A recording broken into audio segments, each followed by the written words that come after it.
বাড়ন্ত শিশুর জন্য এই সিস প্লাস সিরাপটি কি কাজ করে, কিভাবে খাওয়াতে হবে এবং কারা খেতে পারবে এবং এর সম্পর্কে গুরুত্বপূর্ণ তথ্য আপনাদেরকে জানাবো। তো চলুন ভিডিওটি শুরু করা যাক। Vitamin A, vitamin B, one বি2 এবং ভিটামিন বি6, এছাড়া vitamin C, vitamin D, vitamin E, nicotinamide এবং কড লিভার অয়েল, এতগুলো ভিটামিন আর কড লিভার অয়েল এর কম্বিনেশনে তৈরি হয়েছে এই সিস প্লাস সিরাপ।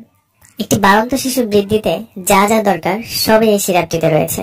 এই সিরাপটি বাজারে নিয়ে এসেছে গ্লোব ফার্মাসিউটিক্যাল লিমিটেড। সিস প্লাস সিরাপটি বাড়ন্ত শিশুর বৃদ্ধির পাশাপাশি এটি শিশুর গুরুত্বপূর্ণ অঙ্গসমূহের বৃদ্ধি করে এবং শিশুর কাজের সঠিক নিয়ন্ত্রণ করে। এই সিরাপটি শিশুর ভিটামিনের অভাব পূরণ করে এবং অসুস্থ বাড়ন্ত শিশুর রোগের কারণে ক্ষুধামন্দা এবং দুর্বলতা দূর করার পাশাপাশি রোগ পরবর্তী হারানো জীবনের শক্তি ফিরিয়ে আনে। সিস প্লাস সিরাপটি রোগ প্রতিরোধ ক্ষমতা বাড়ায় এবং এছাড়া অনেক শিশুই সর্দি, কাশি, জ্বরে সারা বছরই ভুগে থাকে।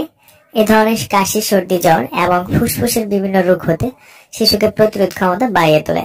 এই সিরাপটি শুধু শারীরিক নয়, মেধা বিকাশেও অপরিহার্য ভূমিকা পালন করে থাকে। আপনার শিশুর বয়স যদি 1 মাস থেকে 1 বছরের মধ্যে হয়, সেক্ষেত্রে আধা চামচ করে দৈনিক একবার খাওয়াতে হবে এবং আপনার শিশুর বয়স যদি 1 বছর থেকে 4 বছর পর্যন্ত হয়, সেক্ষেত্রে 1 চামচ করে দিনে একবার খাওয়াতে হবে। এছাড়া 4 বছরের ঊর্ধ্বে শিশুদের জন্য 1.5 থেকে 2 চামচ করে দিনে একবার খাওয়াতে হবে।